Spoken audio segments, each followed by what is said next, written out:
Өглөөний мэндийг хүргэе үзэгчдээ үндэсний соёл хөгжил дэвшлиг эрхэмлэгч улсын телевизийн инхүлээ ярилцлагын нэвтрүүлгийн шинэ дугаар үзэгч та бүхэндээ студиэс шууд хүрэхэд бэлэн болсон байна. Тэгэхээр үзэгч та бүхэн дэлгэцэндээ ойртон суугаараа өнөөдрийн манай ирсэн зочид болон ярилцах сэдв маань маш их хэрэгтэй сэдв байгаа. Үзэгч та бүхэндээс сонирхуулан хэлье. Тэгэхээр студид ирсэн зочдоо танилцуулъя. Гендрийн үндэсний хорооны олон нийтийн гендрийн боловсрол соёл гэгэрлийн асуудал хариуцсан мэргэжилтэн Солонголон за мөн эрэгтэйчүүдийн хөгжлийн асуудал хариуцсан мэргэжилтэн Батшиг нар хүрэлцэн ирсэн байна. Өглөөний мэндийг хүргэе. Сайн бацгаана уу? Өглөөний мэнд хүргэе. За тэгэхээр нийт түрүүнд гендрийн үндэсний хороо, гендер гэдэг манаас юу хэлээд байгаа юм бэ? Телевизийг бол маш олон насны төрлийн хүмүүс үзэж байгаа шүү дээ, тий. Тэгэхээр гендер гэдэг маань юу хэлээд байгаа юм? Гендрийн үндэсний хороо маань хэдэн оноос хойш үйл ажиллагаагаа явуулж байгаа юм бэ гэдэг асуултаар ярилцгаа эхлэе, тий. За манай Батшиг ахад байна. За сайн байцгаана уу? Телевиз үзэгчдээ энэ өглөөний мэнд хүргэе. За гендрийн үндэсний хороо болохоор ерөнхийдөө 2005 онд байгуулагдсан. За тэгээд Монгол улсад гендрийн эрхтгч байдлыг хангах тухай хуулийг хэрэгжүүлэх, сурталчлах, хяналт тавих. За энэ хуультай холбоотой үйл ажиллагааг зохион байгуулах чиглэлээр ажилладаг. За тэгээд гендрийн үндэсний хороо маань болохоор 21 аймаг нийслэл 9 дүүрэгт бол гендрийн салбар зөвлөл, салбар хороотой. За тэгээд үндэсний хэмжээнд энэ хуулийг хэрэгжүүлэхийн хажуугаар зөвлөмж гаргадаг, мэргэжил арга зүйн зөвлөмж өгдөг. За тэгээд энийг хэрэгжүүлэхийн үйл ажиллагааг зохион байгуулдаг.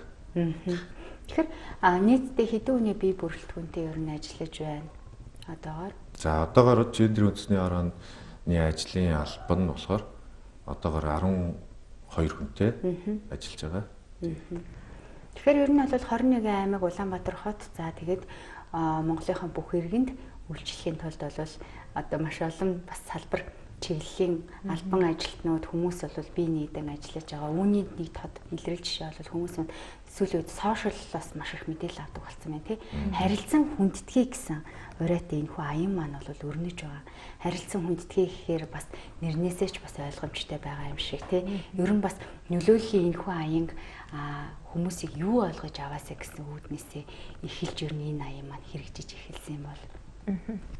За энэ аяныг бол манай гендрийн үндэсний хорооны ажлын албаны уламжлал болсон нэгэн үйл явдал байгаа. За гендрийн үндэсний хороо бол жил болгон олон улсын эмэгтэйчүүдийн эрхийг хамгаалах өдөр Монгол цэргийн өдрийг угтаад олон нийтийг одоо гендрийн хэвшмэл ойлголтоос одоо ангид байлгах зорилготой энэ нөлөөллийн аян хэрэгжүүлдэг байгаа. Тэгтээ бол өнгөрсөн жилүүдийн хувьд бол дандаа тусдаа аян чиглэсэн үйл ажиллагаа явуулдаг байсан бол энэ жилийн хувьд арай онцлог нь гэх юм бол одоо бидний хил занчнаар март цэргийн баярыг хамтд нь тэмдэглэн өнгөрүүлэх зорилгоор бүтэн 3 сарыг 1 сарын турш одоо харилцан хүндэтгэхийн нэртэй аян зохион байгуулж байгаа.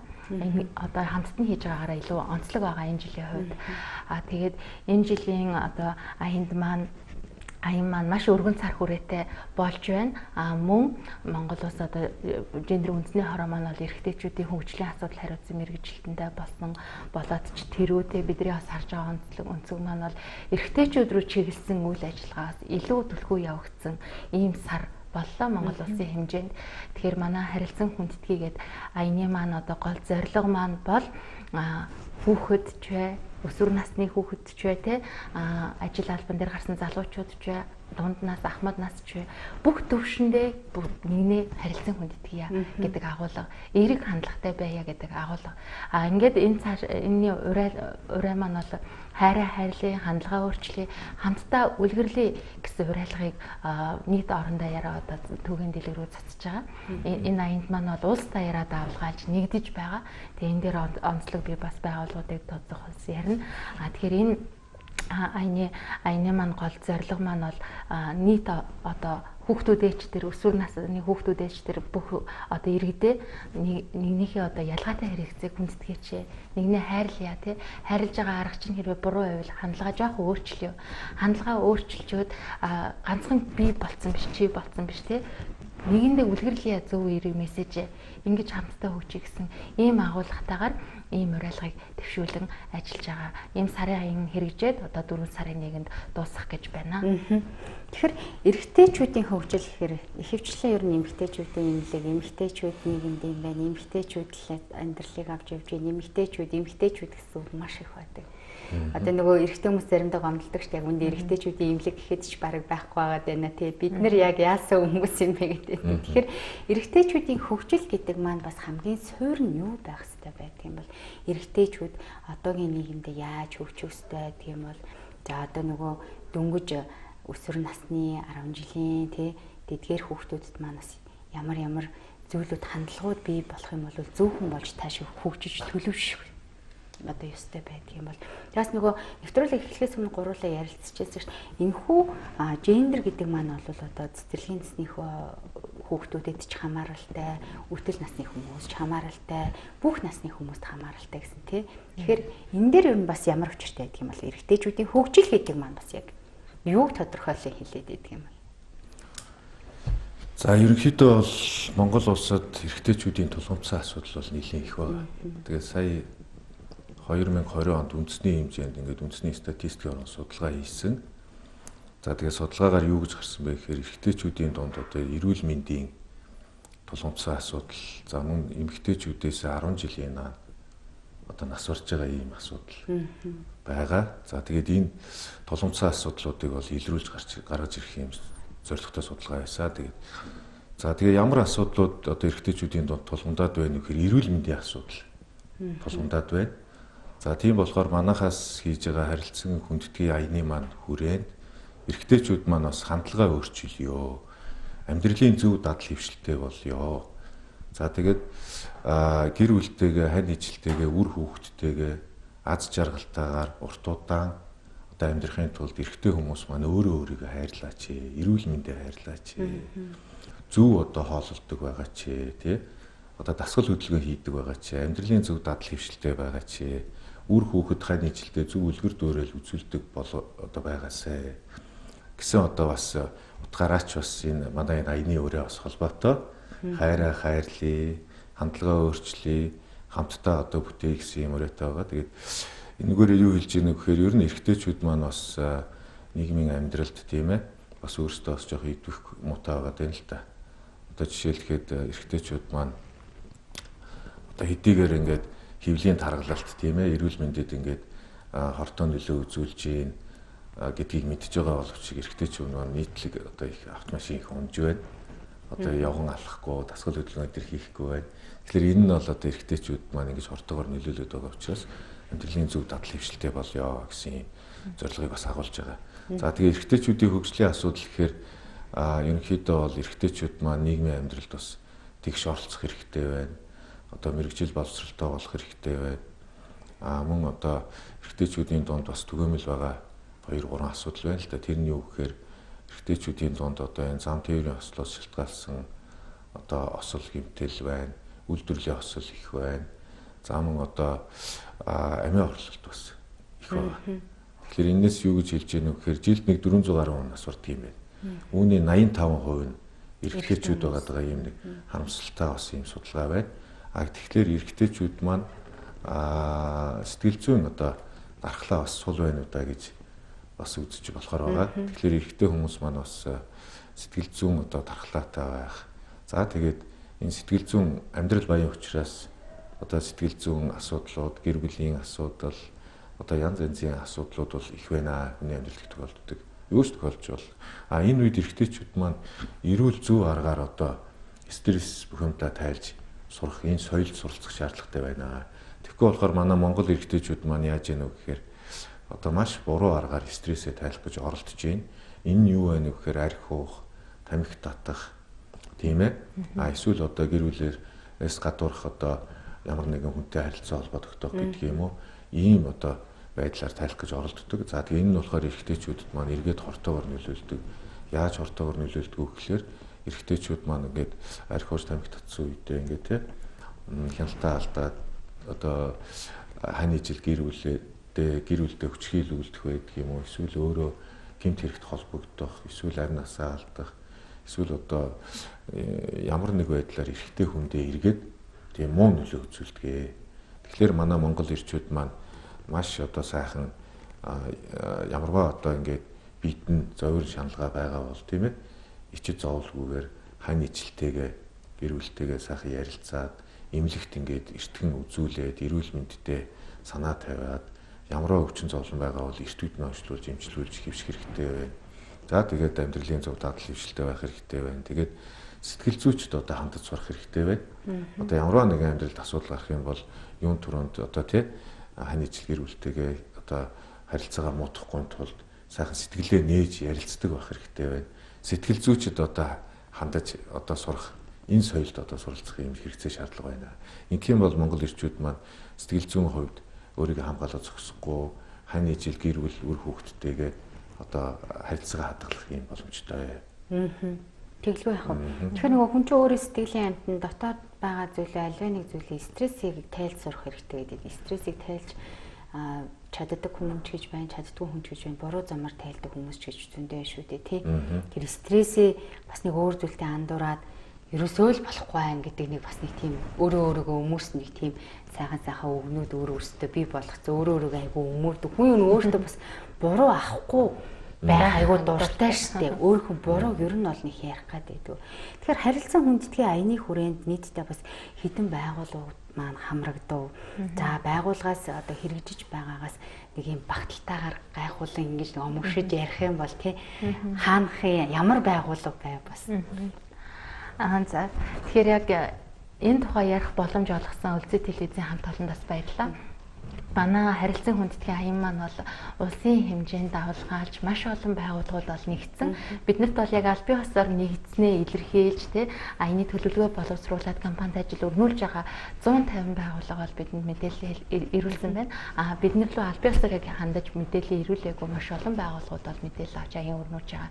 Ийм аян маань бол маш өв дүнтэй хэрэгжиж байгаа.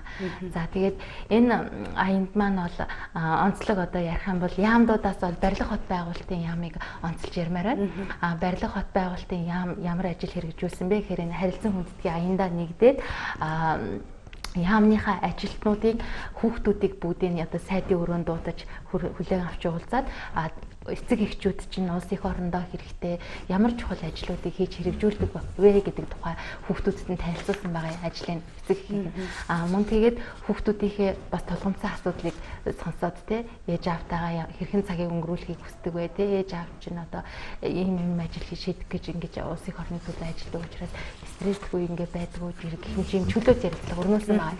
Тэгэхээр яамдуудаас бол онцолж ярих юм бол одоо барилга хот байгуулалтын яамын энэ ажлыг бас онцолж ярмаар байна. Мөн байгууллагуудаас бол Улаанбаатар төмөр зам энэ харилцан хүндэтгэлийн аяныг бүр өөрсдийн брэнд ажил болгож энэ 3 сарын турш бүр төмөр замынхаа хэмжээнд нэгдэж ингэж давалгаалж ажилласан энэ төмөр замын байгууллагаас онцолж ярмаар байна. Энэ хүрээндээ бол нөгөө үйлчлүүлэх зорчигч ажилтны харилцан хүндэтгэлийн асуудлаараас видео контент хийж сошиал сүлжээнд одоо цацсан байна те. Мөн төмөр замын сургууль цэцэрлэг нь хүртэл Монсгын гэж цэцэрлэг нь хүртэл энэ харилцан хүндэтгэлийн аянд нэгдсэн. Тэгээд бүр энэ хүрээнд бас одоо өмгөө маск тараах одоо өмгөө зарчих эрх биелэгдэх гэх юм уу те ингээд маш олон нөлөөллийн юм ажлуудыг төмөр замын одоо хувь нийлүү төмөр зам Улаанбаатар төмөр зам хувь нийлүүлсэн нийгэмлэг хэрэгжүүлсэн байх жишээтэй. За энэ ташрамт тэгээд бас орон нутгуудаас яриа. Улс орон даяар бол манай орон нутгууд бол маш идэвхтэй харилцан хүндэтгэлийн аянд нэгдсэн сургууль, соёл цэцэрлэг, соёлын төвтэй бүх байгууллагууд нь бол нэгдсэн. Эндээс онцолж яриа гэвэл зүү аймагуудаас тодтогч ярих юм бол Сүхбаатар аймгийг, Дорноговь аймгийг онцолж хэлхийг хүсэж байна. Мөн баруун аймагуудаас онцолж хэлэх юм бол Увс аймгийг, Ховд аймгийг онцолж хэлхийг хүсэж байна. Яагаад гэвэл эдгээр одоо нэр дурдсан аймагуд бол бүх сумд нь нэгдсэн. Харилцан хүндэтгэлийн аянд бүх сумд нэгдсэн. Тэгээд сумдынхан соёлын төв, эмнэлэг, сургууль, цэцэрлэг, банк гэдэг төр хувийн хвшлийн бүх байгууллагууд нэгдсэн. Ийм том одоо далаацтайгаар ажиллаж чадсан аймагуд байгаа. Тэгэхээр энэ аймагуудын хүрээнд нийтлэг одоо хийгдсэн ажлуудыг одоо дурдах юм бол эрэгтэйчүүдийнхээ асуудлыг чухалчилж ярьдаг болж эхэлж байна. Бүх аймагуд эрэгтэйчүүдийн одоо мандайлал тулгамдж байгаа асуудлаар аймаг болгон одоо жишээ нь хилцүүлэг зохион байгуулж байна тийм. мөн сошиал подкастууд хийж байна. Эрүүл мэндийн асуудлаа яаж шийдвэрлэж байна вэ? Сэтгэл зүйн асуудлаа яаж шийдвэрлэж байна вэ гэд эрэгтэйчүүдийн чиглэсэн юм подкастууд орон нутгууд маань хийж хэлсэн байна тий. Эмэгтэйчүүдэд чиглэсэн одоо сайн үйлсийн аянууд тий. Мянган сарнаа гэл янз бүрийн нэртэй гоё нэртэй юм аймагуд өөр өөрсдийнхөө онцлог нэмсэн юм эмэгтэйчүүдийн сайн үйлсийн аян бас юм тулгамдж байгаа асуудлуудыг шийдвэрлэх юм гэгээлэг ажлуудыг зохион байгуулсан байна. Үүнээс бас онцлог бас ярих юм бол Эрдэнэт хот маань тий Орхон аймаг бол одоо үр хүүхдээ сайн өсгөж байгаа аавуудыг алдаршуулан одоо шагнаж урамшуулдаг, хүлээн авдаг ийм соёл нэвтрүүлж байна тий ийм ажил өрнүүлж байна. Гэх мэтчлэн олон зүйлүүдийг одоо ярихад таатай байна. Энэ орон нутгууд маань бол маш идэвхтэй хамрагдаж байгаад та бүхэнд бас маш их талархаж байна. За тэгээд орон нутгуудын одоо сум сургууль тэ дүүрэг орон нутгийн жишээ нь сургууль соёлын байгууллагууд маш идэвхтэй хамрагдаж байна. Сургууль цэцэрлэгийн байгууллагууд жишээлбэл хамгийн ихний мэдлэг хүндлэх ёс ч юм уу тийм ийм ардын уламжлалт ёстойгоо уялдуулсан ийм эцэг их болон багш ажилчид хүүхдүүд хамтарсан ийм гурван талын ажил өрнүүлж байгаа сургууль цэцэрлэгүүд бол маш олон байна. За бас үүндээс энэ ташрамдаас онцлог хэлэхэд бол Дорноговь аймгийн 2 дугаар дунд сургууль байгаа. Энэ сургууль бол Ахлах ангийн одоо охтуудын зөвлөгөөн зохион байгуулсан жишээ. Харилцан ангийнхаа хүрээнд бас Ахлах ангийн хөвгүүдийн зөвлөгөөн зохион байгуулсан. Тэгээ энэ зөвлөгөөн нь бол ямар ач холбогдолтой гэхээр тэдгээрт одоо жишээ нь нийгэмдээ хөгжих яаж зөвөр өөртөө хөгжүүлэх вэ? Яаж эерэг хандлагатай байх вэ? Нийгмийн хөгжилд хэрхэн оролцвол зөв байх вэ? Тэ ийм сэдвэр одоо жишээ зөвлөгөөн зохион байгуулсан байх жишээтэй тэ. Гэх мэтчлэн одоо аянд нэгдсэн байгууллагууд маань бол маш өргөн хүрээнд тэ хувь хүний хөгжил, нийгэм соёлын хүрээнд маш өргөн цар хүрээтэй, эерэг үр дүнтэй байх олон ажлуудыг санаачлан хийж хэрэгжүүлсэн та бүхэндээ маш их талархаж байгаагаа гендер үндэсний хорооны ажлын албаны зүгээс бол уламжилж байна. За тэгэхээр нөгөө хүн хийж байгаа ажилдаа маш их одоо аз жаргалтай байх юм бол ажлын бүтээмж маш их өндөр байдаг. Гэртээ хайраа тайван байх юм бол тэгэл ер нь гэрт тайван байгаад ажил дээр ирээд ажлаа аз жаргалтайгаар хийчих юм бол хүн нөгөө урт удаан амьдрахын үнэт суурь одоо тийм нэг аз жаргалтай тайван байх үнэт суурь шүү дээ тийм. Тэгэхээр эдгээр албан газрууд маань бол нэгдснээрээ маш их нөлөөллийн зүйлүүдийг бол гэр орон гэртээ ажил дээрээ ер нь хэрэгжүүлсэн байх гэдэгт итгэлтэй байна. Ингээд ярилцаа суухад ч гэсэн цаанаас айгуу таатай байна та хоёртай. Тэгэхээр яг гендрийн үндэсний тухай хууль гэж батлагдсан гэж бас нэвтрүүлэг өгөх эхлэхийн өмнө ярьж байлаа. Энэ хуулийн дээрээ бас юу гэж заасан байдığım бол ер нь ямархуу заалтуудыг бас юунаас үнэлсэн оруулсан байдığım бол тийм. Та энэ талаар бас нэг үзэгчдэд мэдээллийг хүргэж байна. За ерөнхийдөө бол гендрийн эрх тэгш байдлыг хангах тухай хууль гээд 2011 онд улсын их хурл баталж өгсөн байгаа. Тэгээд улсын их хурлаас энэ гендрийн эрх тэгш байдлыг хангах тухай хуулийг баталснараа Монгол улс бол одоо энэ дэлхийн бусад оронд одоо бас энэ гендрийн эрх тэгш байдлыг хангах талаар ийм бодлого хөтөлбөрүүд байдаг. Үүнтэй нэгэн адил ингээд батлагдсан. Тэгээд энэ хууль батлагдсанараа Монгол улсад одоо батлагдсан гарч байгаа бүх хууль нь одоо хүний эрхийн тухай, хүний эрхийг хамгаалах тухай, хэн нэгнийг одоо хүүсээс одоо тий үл хамааран тий ялгуурлан гадуурхахгүй байх тухай энэ холбогдох заалтууд бусад хуулинд бол одоо энэ манай хуультай нийцүүлж гаргадаг. За тэгээд манай энэ хууль болохоор ерөнхийдөө доктортой хөгжлийн зорилт 2030 гээд 2016-аас 20 он хүртэл одоо хэрэгжихийн томын хөтөлбөр байгаа. Энэ хөтөлбөр дээр бол хэнийг ч одоо орхитуулахгүй байх нь гэсэн тэр гол агуулгыг одоо баримталдаг. За тэгээ энэ юу гэсэн үг юм бэ гэхээр гендер гэдэг нь болохоор ер нь хөгжлийн одоо түлхүүр гэж хэлж болно. Ер нь бол гендерийн гол зорилго нь бол ер нь хэнийг ч тойргийн гадна үлдээхгүй байх. Бүх хүн одоо эрэгтэй ч вэ, эмэгтэй ч вэ, хөгжлийн бэрхшээлтэй ч вэ, ахмад настай ч вэ, хүүхэд ч вэ бүгд одоо нийгмийн баялгаас тэгш хүрдэг, адил боломжоор хангах, адил нөхцлөөр хангагдах тийм ээ. Хөгжилд одоо бүгд одоо тэгш оролцох гэсэн юм агуулга байгаа. Энэ бол энэ концепц нь бол ер нь бол энэ хуулийн бол гол хамгийн чухал агуулга байна. Тэгээ энэний хүрээнд бол ерөнхийдөө гендрийн эрх тэгш байдлыг хангах тухай хууль нь бол Монгол улсад хэрэгжснээс хойш одоо төрийн болон хувийн хвшлийн бүх байгууллагад одоо бүх хүн адил боломжоор хангах тийм нөхцөл боломж бүрдэж ийн ихнээсээ одоо үүний сайн жишээ гэдэг гэх юм бол сая өнгөрсөн оны 2020 оны 7 сараас хойш одоо энэ хүүхдээ асарсны мөнгийг зөвхөн одоо ээжүүд авдаг байсан бол бас хүүхдээ асарч байгаа аавууд бас авах боломж бүрдсэн.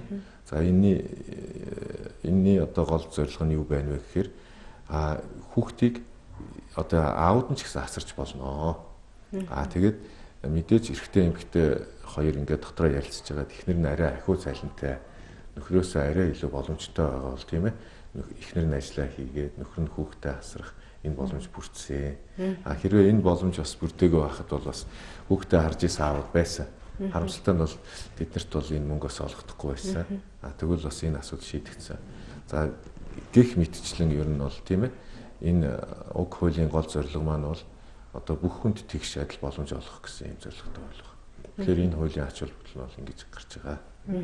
Тэгээ энэ хууль маань бол одоо бүх одоо байгууллагын үйл ажиллагаа болон Монгол улсын бүх хуулинд одоо наалдаж шингэж ингэж хэрэгждэг хууль байгаа. Бас тэр онцлогийг нас хэлэх хэрэгтэй байх тийм.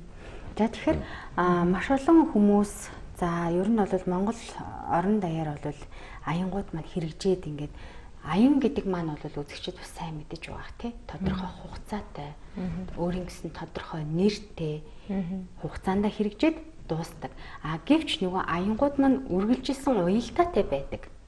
Ерөөсөө өнөөдөр улаан өнгөөр хийсэн бол маргааш шууд хар өнгө болдог ч юм уу. Тийм зүйл бол ерөөсөө байдаггүй тий. Ямар нэгэн уялдаа холбоотой үндсэн агуулга маань яваал гэдэг. Одоо жишээ нэг гендрийн эргэтгэж байдал гэдэг маань танаагаас хэрэгжүүлж байгаа аянгууд төр бүгдэн дээр л явж байгаа шүү дээ. Нэрнүүд нь л өөрчлөгдөд байгаа болохоос биш тий. Тэгэхээр энэ олон жилийн хугацаанд хэрэгжүүлсэн том аянуудын эрэг тал нь юу байв? Сөрөг тал одоо нөгөө маск хүлээж авах буруу ойлгоцч байдаг юм уу те хүн болгон юм буруугаар ойлгож авна шүү дээ. Тэгэхээр одоо ер нь бол нэг хүмүүс энэ зүйлийг бас жоохон буруугаар ойлгох гэдэг юм байлээ. Хамтарч ажиллаж байгаа байгууллагч байдаг юм уу те. Ер нь нэг иймэрхүү зүйлүүд байна. Алиуд ч юм угаасаа л хар бараантай эрийн бараантай л байдаг шүү дээ тий. Манайх энэ жилийн одоо харилцан хүндэтгэхийн аянаа яагаад ингээ хамттантай бүтэн 3 сарын турш хийхээр болсон бэ гэдэг маань бас өмнөх жилүүдийнхээ аяны туршлагаас үндэслээд ийм шийдвэр гаргасан л та. Тэгэхээр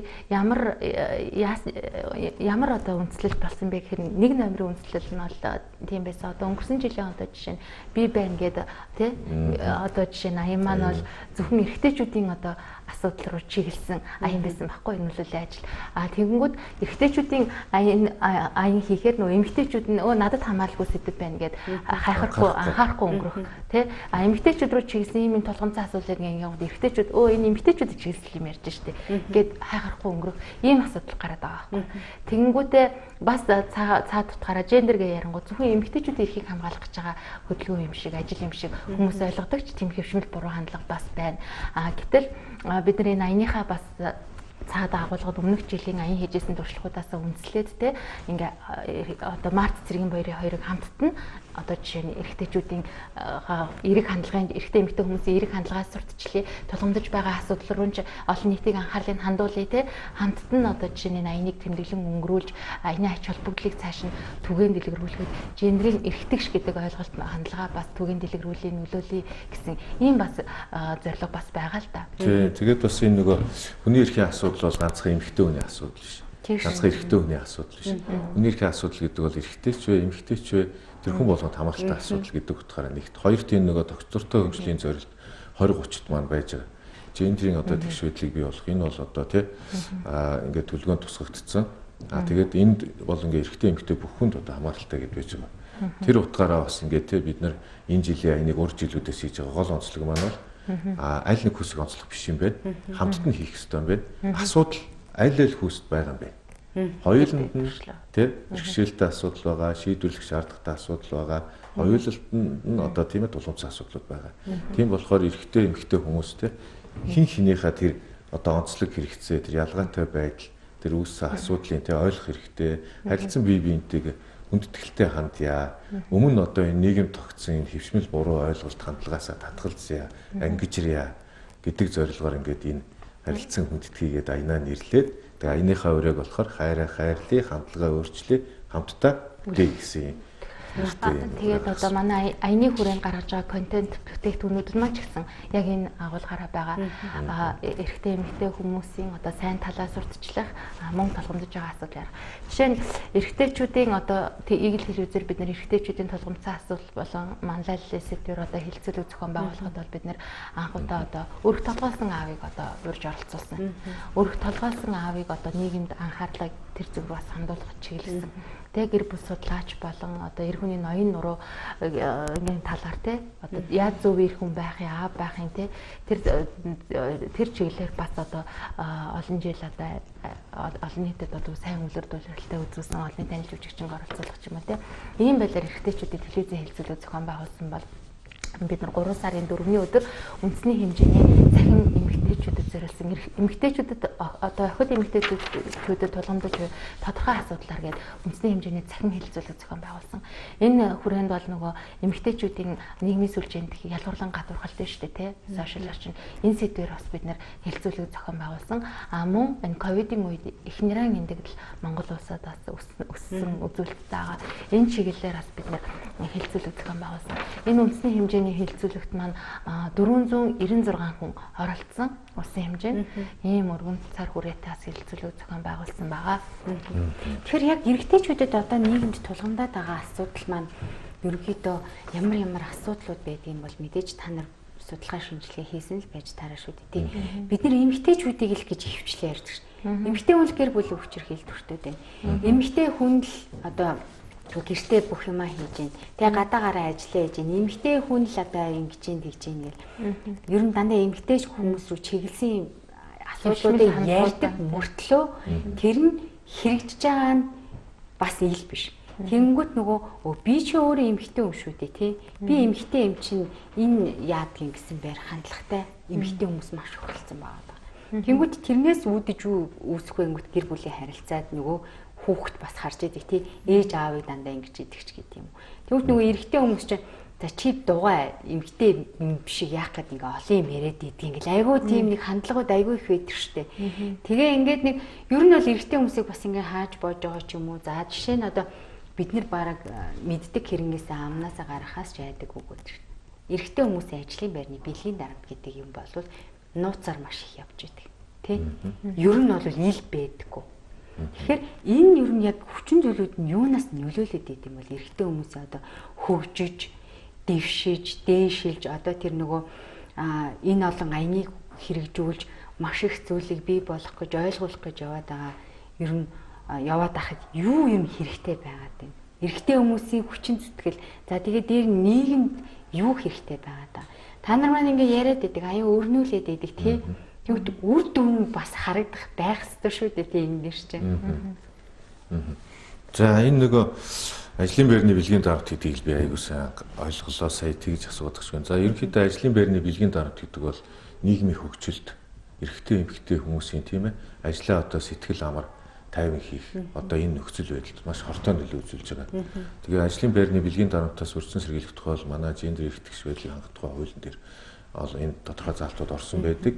Энтэй нийцүүлээд Монголын үйлдвэрчний хэвлэлийн холбоо нийгмийн хөдөлмөр нийгмийн одоо талд зөвшөлтслийн үндэсний хороо гэдэг байдаг. За мөн хөдөлмөр нийгмийн хамгааллын яам гэдэг байдаг. Тэгээд манайхтай хамтраад одоо энэ гендерийн мэдрэмжтэй ажлын байрны бэлгийн дарамтаас өрсөн сэргийлэх талаар тодорхой ийм үлгэрчсэн гарын авлага одоо ийм боловсруулад тэгээд тэр юунууд өгсөн байгаа байгууллагуудад одоо энэ хөдөлмөрийн дотоод журамдаа ажлын байрны бэлгийн дарамтаас өрсөн сэргийлэх ажилтнанд одоо ээлтэй одоо ажлаа одоо сэтгэл амар тайван хийх одоо ажлын гендерийн мэдрэмжтэй ажлын байрыг бий болгох ийм одоо тодорхой ийм журмууд бас боловсруулагдаад байгаа.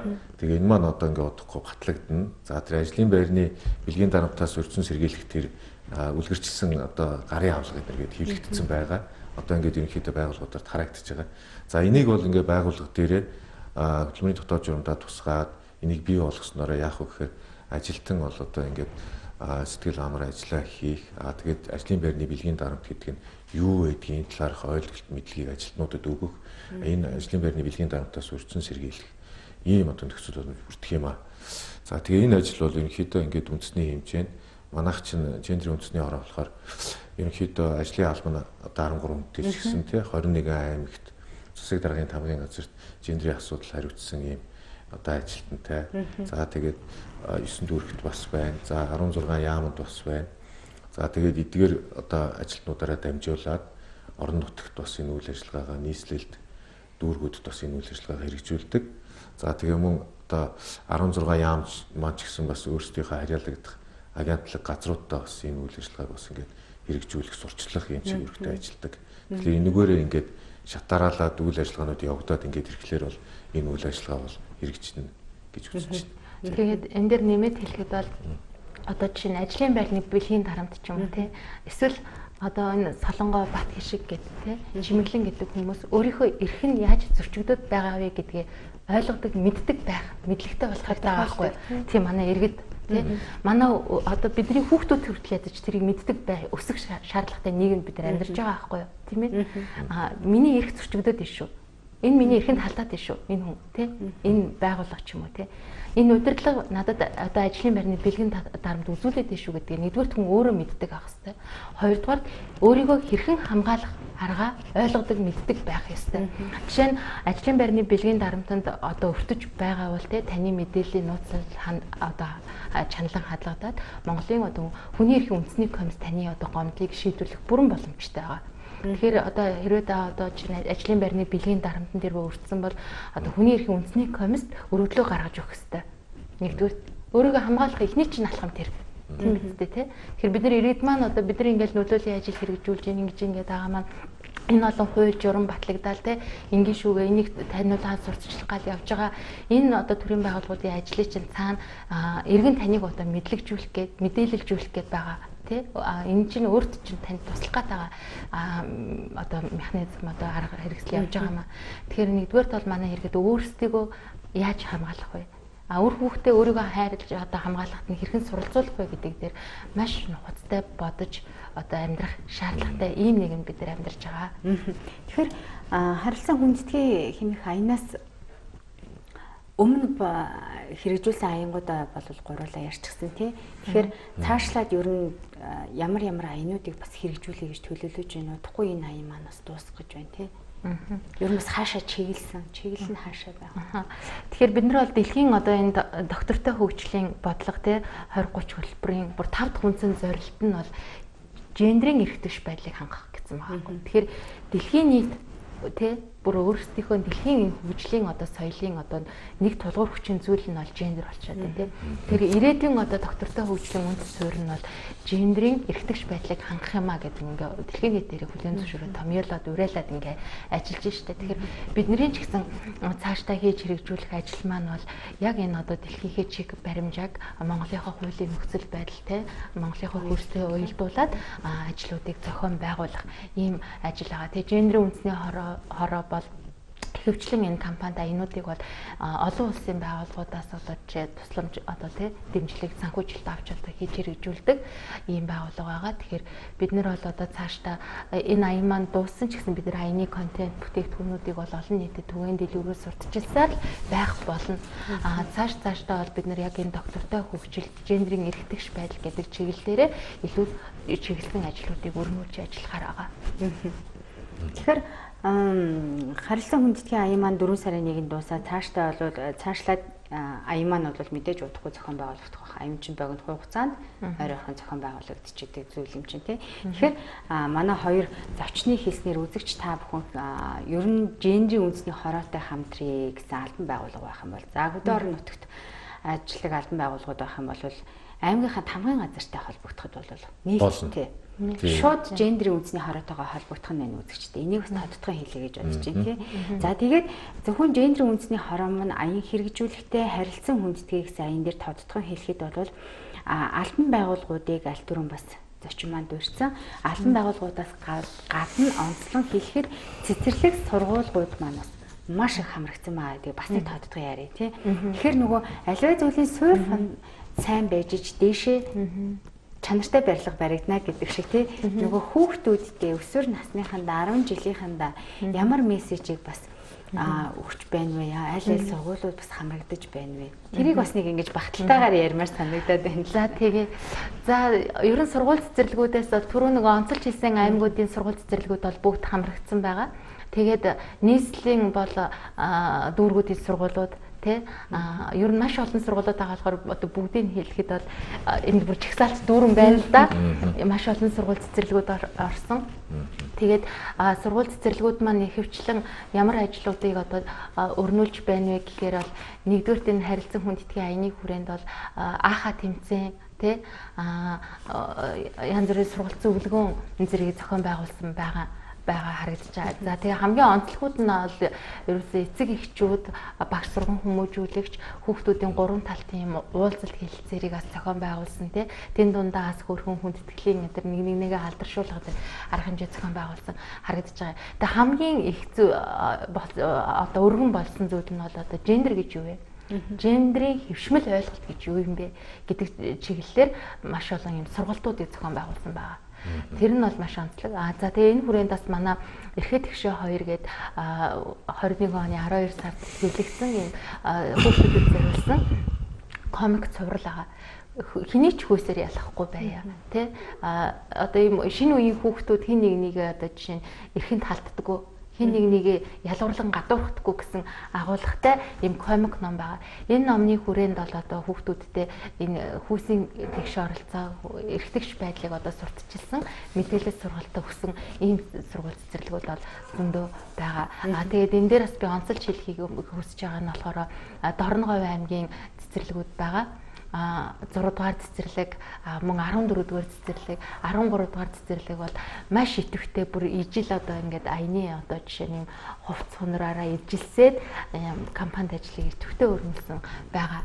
Тэр Дорноговийнхоо сургууль цэцэрлэгийнхаа хүмүүстээс гендер үндэсний хорооноос талархсан сэтгэл илэрхийлээ. Бас одоо хилээгүү дуртайг өнгөрсөн аймаг сумдуудын сургууль цэцэрлэгүүд бас зөндөө байгаа. Жишээ нь Дорнод аймгийн Баян Түмэн сургууль, Баян Түмэн сумын цэцэрлэг гихчийн ингээд харилцан хүндэтгийг аяны хүрээнд эцэг эхчүүдэд дуудаад Монгол дээлтэй ийм мэдлэг хүндлэх ёсны ийм одоо өдөрлөг зохион байгуулсан жишээтэй байгаа юм. Тэгээд бас энэ аяны хүрээнд бас тодтогоод хэлэхэд одоо түрүүний бас ажлын байрны бэлгийн дарамт гэж ярьж байна те. Гэх мэт сэдвээр манай байгууллагт бол сургалт хийдэг. Албан байгууллагын захиалгыг аваад. Жишээ нь энэ аяны хүрээнд бол одоо жишээ нь манад бол яг албан бичгээр хандсан 10-аад байгууллага байна.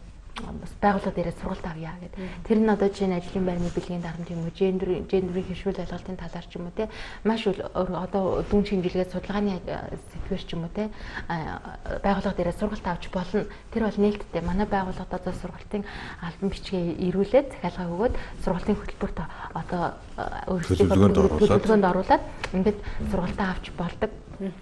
Энэ хүрээнд бол одоо жишээ нь яамдууд тэгээд нийслэлийн одоо жишээ нь нэгцгийн үйлчилгээний байгууллага гэх мэтчлэн олон байгууллага бол манай байгууллагаас бол энэ аяны хүрээнд сургалт авсан байгаа. Тэгэхээр гендерийн үндэсний хорог төлөөлөд ингээд ажиллаад олон байгууллага дээр сургууль цэцэрлэг дээр лекц уншаад хүмүүст энийг мэдүүлэх юмсан таниулах юмсан гэсэн хоёр одоо эсрэг хүсний хоёр хүн биш үү? Хоёр маань төлөөлөл болоод сууж байгаа. Тэгэхээр хувь хүнийхээ өнцгөөс одоо нэг гендерийн үндэсний хорооны албан ажилтан гэдэг утгаараа биш тий. Хувь хүний эрэгтэй хүн та одоо жишээ нь Батгшиг гэдэг хүн нийгэмд оролцоход хүйсийн ямар хэцүү зүйлүүд бас байдаг юм бол эмэгтэй хүн танд солонгоо таны хувьд ямар хэцүү асуудлууд байдаг юм бол энэ хороонд ажиллаад хүмүүст ийм эерэг мессежийг түгээгээд явж байгаараа таны бодолд бас хоёрын бодол маань хэрхэн өөрчлөлтүүд оров? Би хэлээ. Тэгээ.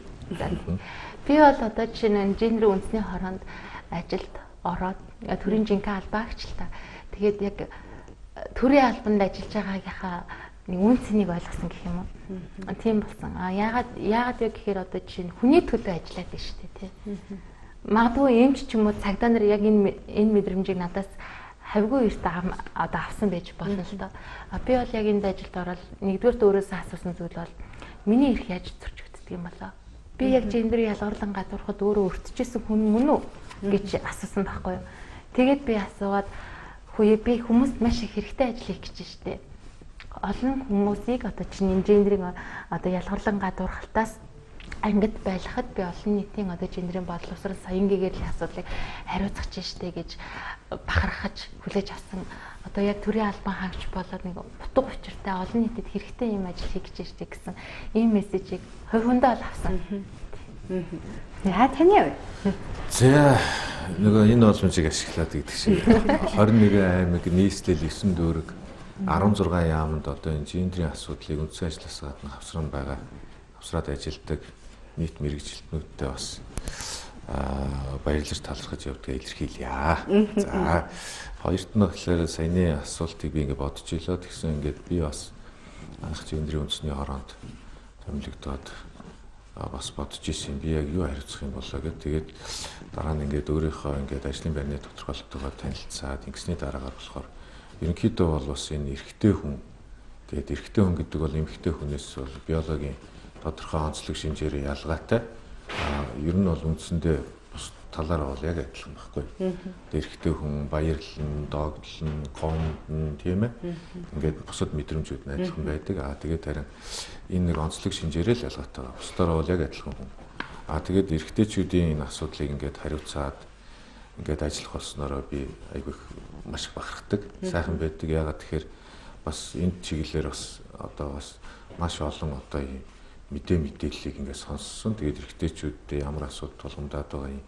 Яавал манай Монгол ирчүүд тийм ээ ингээд сайхан одоо аз жаргалтай болох гээд байгаа юм гэдгийг бол мэдсэн. Тэгээд эрэгтэйчүүдээ одоо ингээд төлөөлөд ажиллаж байгаадаа маш их бахархдаг. Тэгээд Монгол ирчүүд маань хань жил гэр бүл үр хүүхдтэйгээ илүү олон жил чанартай аз жаргалтай амьдрахын тулд та өөрийгөө эхлээд хайрлаарай. Хоёрт нь хань жил хайртай үр хүүхдүүдэд хайрлаарай. Гуравт нь тийм ээ үр хүүхдийнхээ өмнө хариуцлагатай байж хорц зуршлаас ангиж ярьж илүү олон жил чанартай урт наслаарай гэж хэлхийг хүсэж байна. За тэгэхээр нэвтрүүлгийн цаг маань 10 минут хэтрээд өнгөрчихсөн явж байна. За тэгэхээр бидэнтэй бас хамтдаа өглөө хүрсэн үзэгчидтэй болон манай студид цаг зав гарган хүрэлцэн ирж байгаа нийгэм төвийн дэлгэрүүлж байгаа энэхүү сайхан аяныхаа талаар хийж хэрэгжүүлж байгаа ажлынхаа талаар дэлгэрэнгүй мэдээллийг элен далангуй ярилцсан та хоёрт бас маш их баярлалаа. Ард нь ажиллаж байгаа, хамтран ажиллаж байгаа бүх байгууллагууд бүгдээрээ цаас цааштай аянд нь улам их хүчтэй олон байгууллагууд нэгдэх болтугай үүний нэг нь үлцэдэл хийзээлээ гэж хэлмээр байна. Та хоёрт маш их баярлалаа. Ажлын амжилтыг хүсье. За баярлалаа. Баярлалаа. Өдөрт нь ажлын амжилт хүсье. Өдрийг сайхан өнгөрүүлээрэй. Бидэнтэй хамтаас үзэгч та бүхэндээ баярлалаа. Үргэлжлүүлэн үзэл үзээ хүлээн авч үзнэ. Өнөөдрийн ажилтай амжилтсыг баяртай үзэгчтэй.